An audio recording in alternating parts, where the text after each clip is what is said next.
One of the most philosophically important topics is covered in today's lecture. This is Romans 9:18, and welcome to Herman Bavinck's Generous Theology.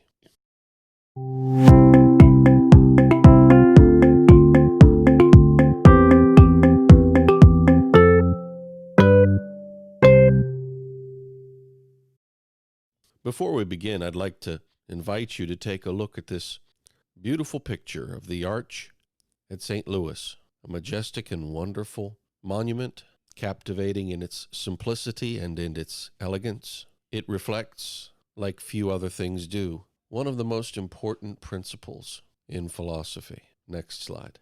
But before we get to the arch, let's talk about Kant. Kant really started the modern synthesis upon which this arch will be based. And so even if the conclusions of Kant were not clear or beyond criticism, even if he didn't solve all of the problems, the modern Kantian synthesis of mind and sense, of reason and sensation, thought and experience, represented a breakthrough in philosophical language and in the terminology used to talk about metaphysical matters. Kant's theory partitioned reality into the noumenal and phenomenal, and further indicated that scientific conclusions were limited to the realm of the phenomenal, and that metaphysics, which was very noumenal, was therefore beyond science in scope. Next slide. And so the Kantian synthesis brings together two different modes for human knowledge in a dialectical process. First, we have a bottom-up approach, sometimes called an empirical approach, which is a generalization by a human of the relationships between individual objects in that human's world, generalizing to uncertain and tentative statements about those objects and their relationships. And then the second mode was a top-down approach, which represented a deduction from a finite number of principles and unproved axioms, by which a person would establish a certain and deductive knowledge about the objects in his universe and how they related to the abstract universal objects. Next slide. So let's take a look at the empirical side, sometimes called the bottom-up approach. And here we've got a collection of cars, we have a collection of Legos, we have a collection of balloons, and we have our periodic table with the atomic number of oxygen being highlighted. And so if one interacts in a world with these toy cars, one can, from these limited number of toy cars, start to make tentative generalizations about what it must mean for something to be a car. And so take a look at each of these objects. What is it? What properties do they have that exemplify what it means to be a car? And so we have experience interacting with these immediate objects. The same thing with the Legos. What are the properties of these building blocks? What do they represent, and what can we do with them? And so by trial and error and by experience interacting with these Legos in the world we live in, we build an inductive and an uncertain knowledge, sometimes called an a posteriori form of knowledge or experiential knowledge. And here the senses really guide us as windows to the phenomenal world. And finally, take a look at that collection of balloons. What is it to be a balloon? What can we induce or generalize from this collection of balloons? We can induce ideas about color, about size, about what it means to be a balloon in terms of being filled with a substance. The lifting properties come into play. All sorts of things one can say. Next slide. And so let's formalize this. Let's talk a little bit about what this means. And here we're going to follow the red line. We're going to start from the left and we're going to work to the right. So we're going to start with individual objects in our universe, in our world. We're going to start with our experience of them and the stimulus that they provide to us. We're going to count them. We're going to generalize from those objects. And we're going to form hypotheses that are tentative and uncertain in the conclusion. And at some point, interacting with these objects, counting them, inducing general principles from them, we come to what's known as an experiential or an a posteriori form of knowledge. The same thing goes for the periodic table. Taking a look there, our atomic number of oxygen is induced by the examining of the properties of this element and how the properties scientifically and experimentally seem to confirm an atomic number of 8. But there's a second mode, a completely different mode or way of thinking and gathering information about reality. This mode is less of a top-up approach, less of an empirical approach, and more of a top-down approach. And so here we impose, or seek to impose, conclusions about reality that are deduced from the consideration of abstract objects that we believe are certain and independent of the reasoning human subject. And so think of abstract objects like numbers, the number 2, the number 15, the number represented by the square root of -1. Think about sets and collections and groupings of sets. Think about the law of contradiction, the laws of logic. Also consider things like aesthetics, beauty, irony, wonder, things that affect us, that seem to be a part of our creaturely nature, letting us understand reality in a certain way. And of course, this leads to other similar ideas about ethics and morality, meaning, value in life, good and evil. What does it mean to be? What does it mean to be a person? What does it mean to be a member, an element, a actor on the stage of the theater of reality? Next slide. And so we should consider, in this second mode of knowledge, consider this blue line starting from the right and moving to the left.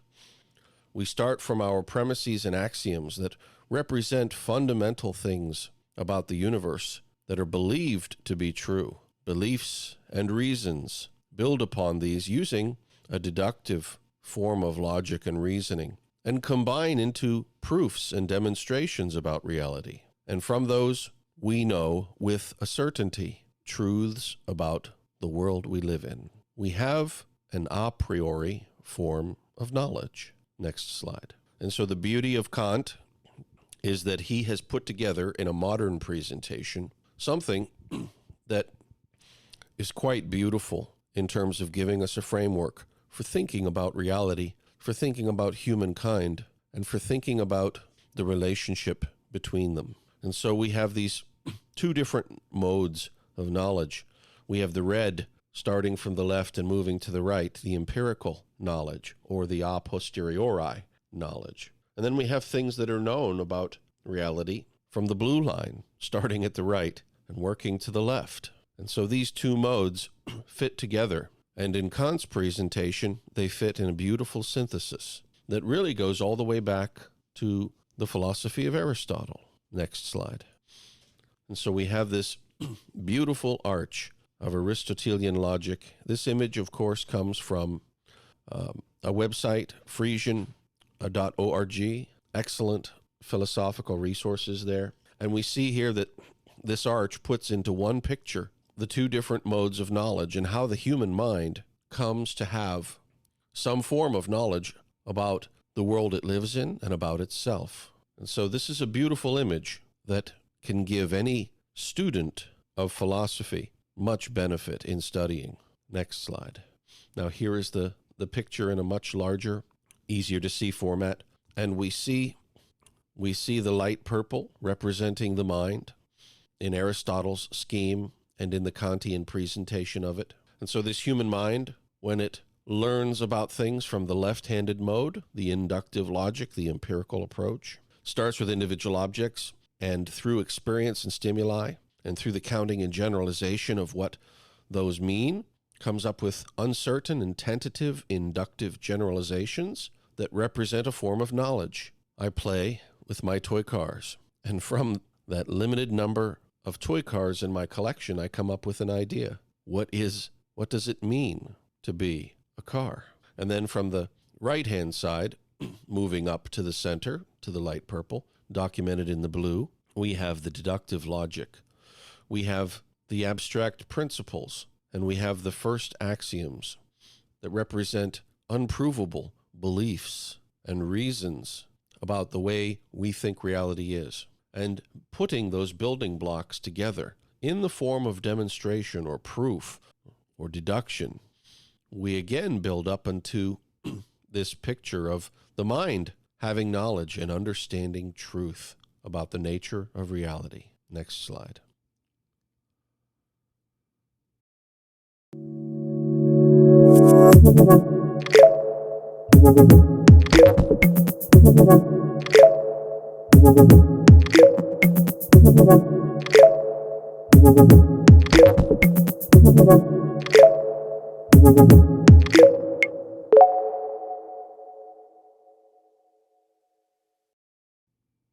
And so this arch of Aristotle that was recapitulated so nicely by Kant to start off the modern era presents a beautiful picture, but it leaves open some unresolved issues. And so when we think about the empirical approach, we think about knowledge derived from sensation of the world around us, we have to ask questions. How many events or individual situations or observations can justify a generalization?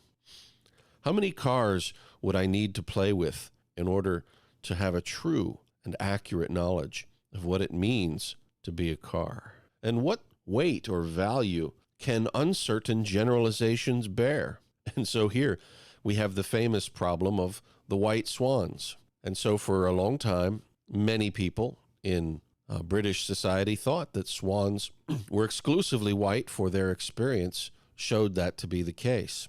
And that held until finally somebody brought back a specimen of a black swan from Australia, I believe. And all of a sudden, the uncertain generalization had fallen apart. One could no longer say, all swans are white. And of course, theologically, this has an obvious application.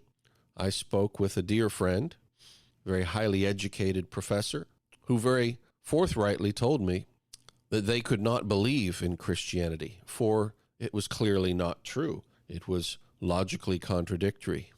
And I asked, of course, why? And they said to me, well, people don't rise from the dead, but the Bible testifies that Jesus rose from the dead. Therefore, they concluded, the Bible must be wrong. And so just as one black swan will disprove an experiential generalization, so too the resurrection of Jesus Christ can upend our knowledge about just who can rise from the dead. And it's the same thing for the other mode. When we think about things using our faculty of reason, we build deductive arguments, but where do we get our first principles from and why? Can't these first principles be proved? It's a sticky wicket.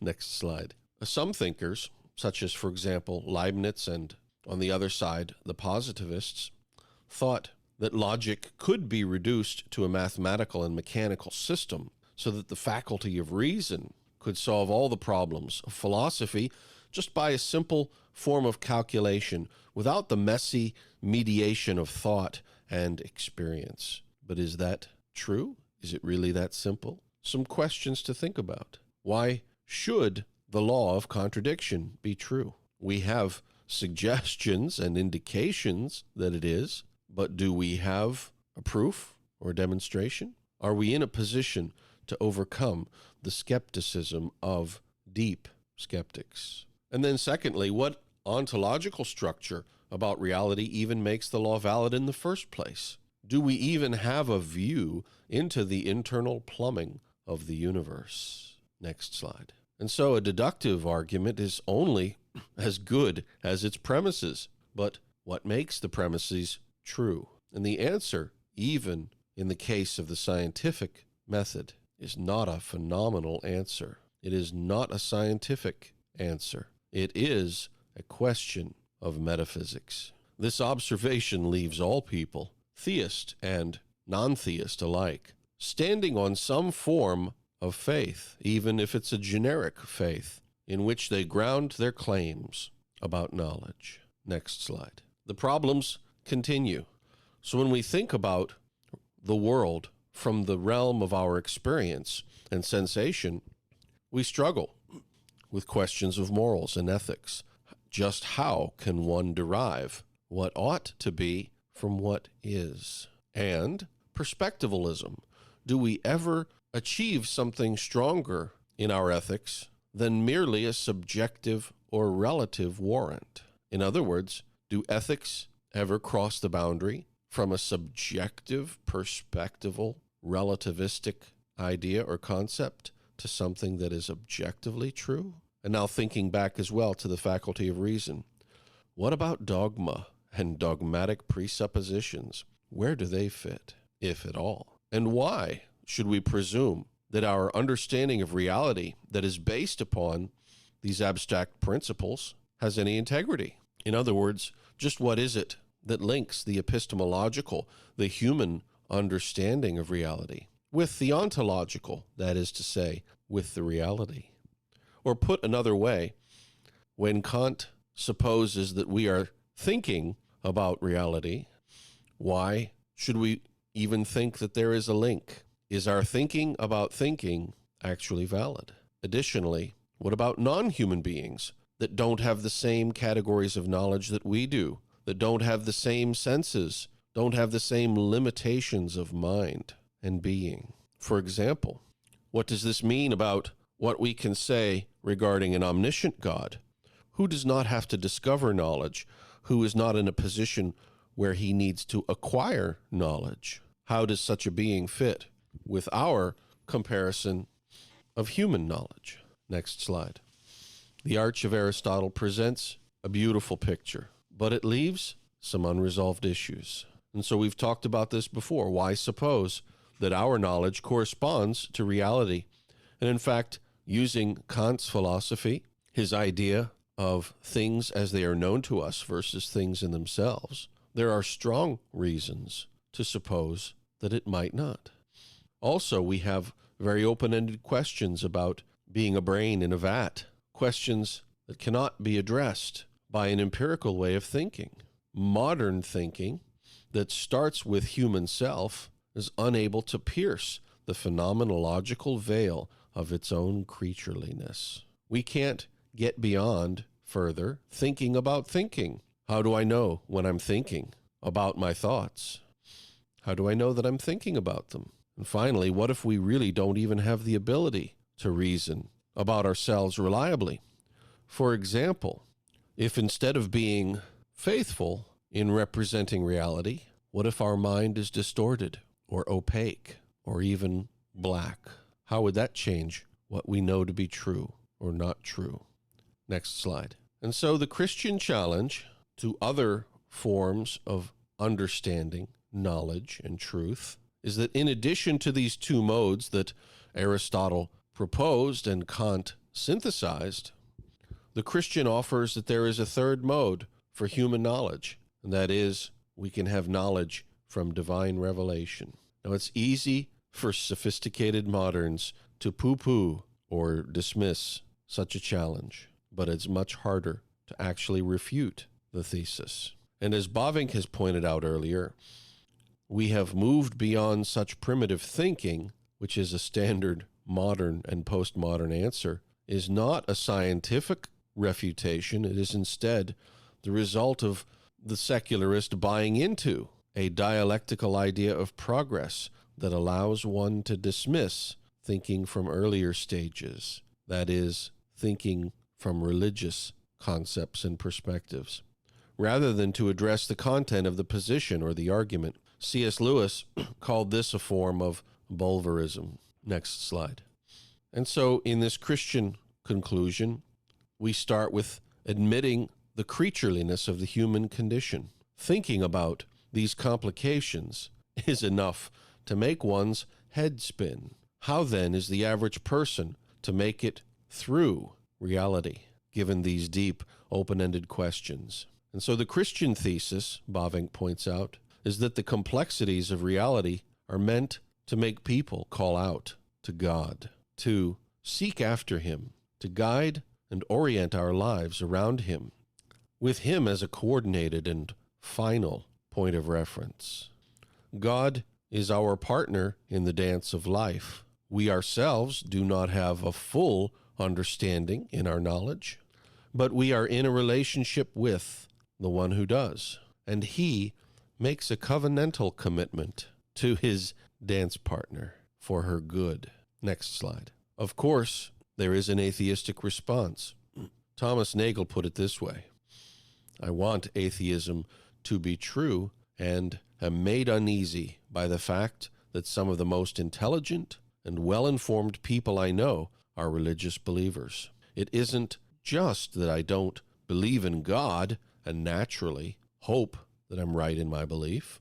It's that I hope there is no God. I don't want there to be a God. I don't want the universe to be like that. Next slide. Another response along the same veins. And here is a quote from Schopenhauer, Arthur Schopenhauer, reflecting upon the famous soliloquy from Hamlet, "To be or not to be, that is the question." Schopenhauer says, "Our state is so wretched that complete non-existence would be preferable." Now, if suicide actually offered us this, so that the alternative, to be or not to be, lay before us in the full sense of the words, suicide could be chosen as a highly desirable termination. There is something in us, however, which tells us that this is not so. Suicide is not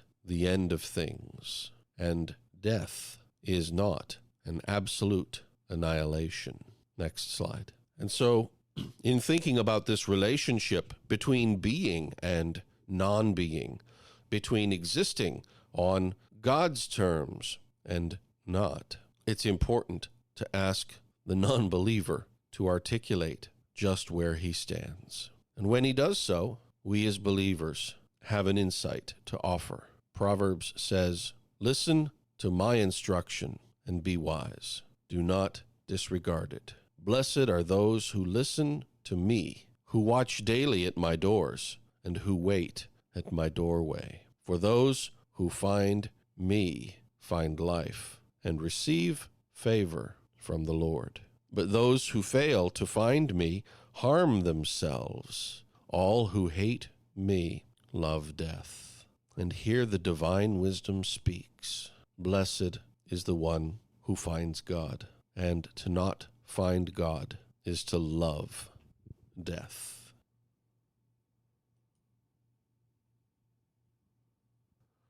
For Herman Bavinck's generous theology, this is Romans 9:18.